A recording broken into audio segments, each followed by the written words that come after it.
Fala aí, moçada, tranquilo? Como é que vocês estão? Então, a aula de hoje, né? Quem tiver a oportunidade de ir, eu iria. Então, eu aproveito a oportunidade para a gente poder fazer uma revisão do conteúdo que nós tivemos na prova, uma revisão com, propriamente dito, uma correção da prova. O objetivo, então, é que vocês não fiquem com dúvidas aí para frente. Como eu disse lá atrás, né, na nossa primeira aula, o processo civil ele é um crescimento continuado. Então, já deixo aqui, já de forma antecipada para os senhores, que a nossa matéria é sempre cumulativa. Então, o macete é não deixar dúvidas. Joia? Por isso, então, que eu resolvi fazer essa revisão da nossa prova, né? Uma revisão com correção da nossa prova de N1. Beleza? E aí, lá na primeira questão trazia, né? Quais os dois requisitos para realizar qualquer execução? Discorra sobre cada um deles. Gente, conforme nós vimos, os requisitos são o requisito formal e o requisito prático, tá?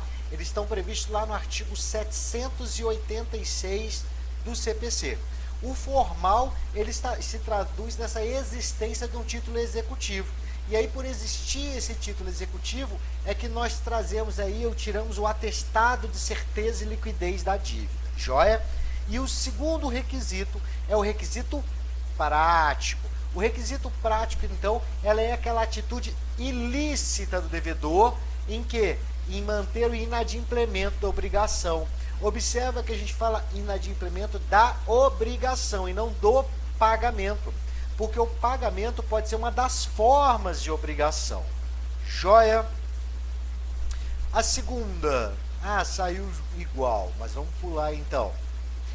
Essa ficou bonitinha, dá até para você responder enquanto a gente está fazendo o vídeo. Vamos lá. Diferencie e exemplifique a chamada execução imediata e execução imediata. Vamos lá. Olha só, a imediata é aquela que se aperfeiçoa com a instauração de um processo. Quando nós falamos então de um novo processo, o executado então vai ter que ser citado. E como exemplo nós temos aí os títulos executivos extrajudiciais e ainda aqueles 3 títulos executivos judiciais, né, que nós já vimos que não ocorre através do cumprimento de sentença. Já a imediata, ela se realiza sem um novo processo, como uma sequência natural da fase de conhecimento. E aí, como regra, nós temos a execução dos títulos executivos judiciais, salvo aquelas 3 situações que nós já vimos: sentença arbitral, sentença penal condenatória e sentença estrangeira homologada pelo STJ. Olha aqui, mamata, tá? Mais uma questão praticamente dada, né? Próxima questão. Diferencie e exemplifique sobre as chamadas execuções específicas e as execuções não específicas. Essa daqui nós tivemos uma oportunidade em sala de aula e até no vídeo de discorrer bastante sobre ela, principalmente a imediata, imediatas, as específicas e não específicas, porque nós precisamos saber esse conteúdo mais básico para avançar nas execuções em espécie. Joia? Então vamos lá. Específica, então, é aquela em que busca a satisfação da pretensão do autor, como ela consta no título executivo, tá? E aí, como exemplo, nós temos a obrigação de fazer, de não fazer, entregar a coisa. A específica, então, ela busca muito mais uma própria obrigação ou mesmo uma coisa. Exemplo, quando eu contrato um determinado artista famoso, eu quero um show daquele artista famoso. Eu não quero um show de qualquer artista famoso. Joia? Então, nós vamos ver mais para frente, existe uma execução própria por esse tipo, mas a gente busca que aquele cantor realize aquele show, que aquele artista produza aquela obra de arte e assim por diante, tá? Além disso, a não específica. A não específica, então, são aquelas de quantia certa. Joia? Aquela que predomina a chamada subrrogação, ou seja, o Estado vai agir para poder cumprir, então, esse título. Como exemplo aí, nós temos as penhoras online, as execuções por quantia certa contra o devedor solvente, é aquela que eu busco o dinheiro. Não me importo, por exemplo, se ele vai me pagar com nota de R$5, de 10 ou de 50. Eu quero dinheiro. Então, o dinheiro, por exemplo, ele é não específico. Joia? A próxima pergunta. Discorra sobre o princípio da patrimonialidade. Primeira coisa, o princípio da patrimonialidade é aquele que enseja que a execução sempre recai sobre o patrimônio devedor, sobre os bens do devedor e não quanto à sua pessoa. A regra geral, então, é que a dívida sempre vai alcançar o patrimônio e não a pessoa. E aí vinha a segunda pergunta, é possível exceção a esse princípio? Sim, é possível. Além disso, né, está lá previsto no artigo 789, que o devedor responde com todos os seus bens presentes e futuros para o cumprimento de suas obrigações, salvo as restrições estabelecidas em lei. E aí, qual que é a exceção, então? É possível a exceção a esse princípio? Sim, é possível. É possível a prisão civil do devedor de alimentos. Joia?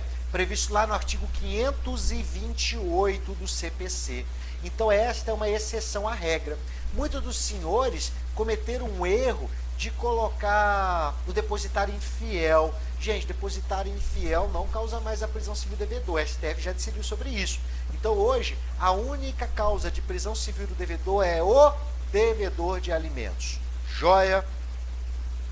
Próxima. Quando será possível o cumprimento provisório de uma sentença? Explique e exemplifique. Gente, o cumprimento provisório de uma sentença é aquele que se funda numa decisão judicial não transitada em julgada. Ou seja, a decisão foi atacada por recurso.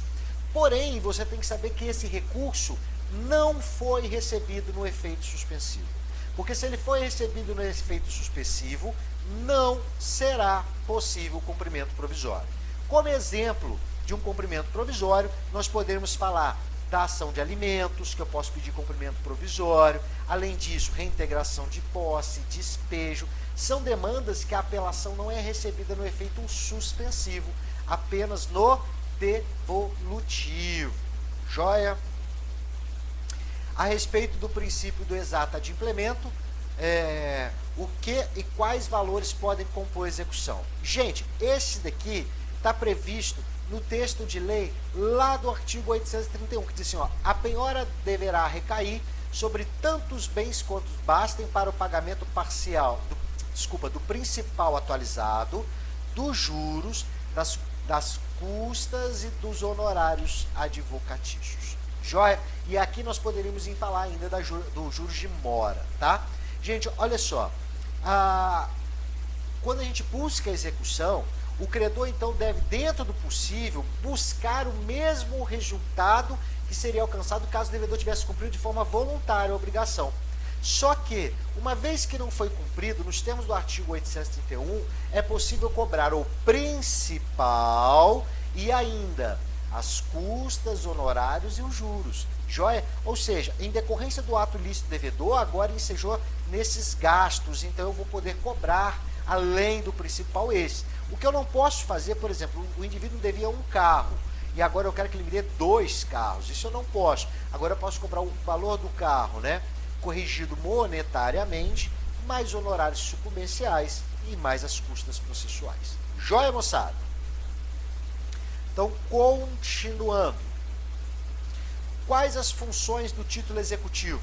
Discorra sobre cada uma das 3 funções. Isso foi bem objetivo, justamente para você saber as funções e saber que são aquelas 3, para não cometer gafe. Então, quais são as funções? A de autorizar, a de definir e a de fixar os limites da execução. Alguns dos senhores até colocaram as funções, mas não discorreram sobre elas. Então, lá no nosso material de apoio também estava lá. Autorizar, então, desde que existe o título, pode logo iniciar-se a execução. A de definir o fim da execução, porque é ele que revela qual foi a obrigação contraída pelo devedor e qual a sanção que corresponde a seu inadimplemento. Então, gente, é ele que define o fim da execução. Joia?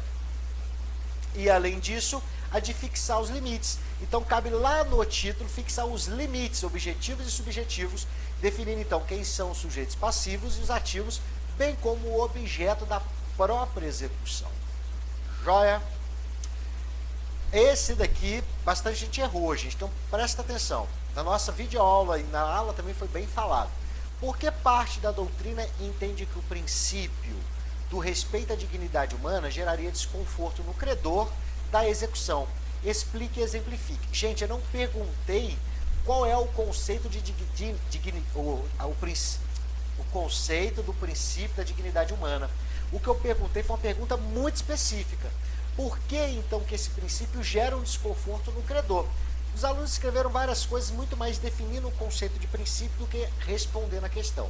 Ô, gente, então primeiramente eu coloquei, obviamente, o conceito, né, que não pode a execução ser utilizada para causar ruína. Só que acontece, gente, a grande discussão da doutrina e parte dos estudiosos de direito é que esse princípio só protegeria o devedor. A figura do credor ela não é protegida. Então, por exemplo, existem os bens que são impenhoráveis, como os bens de família. E aí o que acontece? O credor ele pode ir à ruína pelo excesso de proteção do devedor. Então, se de um lado há a proteção do devedor, de outro não há a proteção do credor. Então, por isso que a doutrina entende que há um excesso de proteção do devedor e, de outro lado, não há a mesma proteção do credor. Joia? Então, é mais nesse sentido. E a penúltima, né? É possível execução provisória de título executivo extrajudiciário? Explique. Gente, este daqui é não. A execução do título extrajudicial é sempre definitiva. Existe uma súmula, a súmula 317 do STJ, que diz então que é definitiva a execução de título extrajudicial, ainda que pendente apelação contra a sentença que julga improcedente os embargos. Joia? E por fim, nós temos aí a questão a respeito daquela reforma. Eu acho que foi matéria da nossa primeira aula. Após a lei número 11232 de 2005, que alterou o CPC de 73, o processo de conhecimento e o processo de execução foram unificados, gerando o chamado processo sincrético. Mesmo após essa alteração no antigo CPC, qual modalidade de execução não foi unificada em processo sincrético? Gente, a ação de alimentos, a execução de alimentos, na verdade, né? Prevista no artigo 782 e 783. Lá foi mantido, então, que nas execuções de alimentos deveriam ser feitas sempre em autos apartados, nunca nos próprios autos. Então, essa foi a única modalidade de execução que não foi unificada pela reforma da lei 11232 de 2005. Joia, moçada? Então, eu vou finalizando o vídeo por aqui.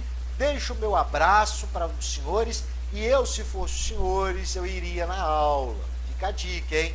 Depois vocês perguntam para a moçada o que eu dei hoje na aula. Abraço, moçada. Até mais.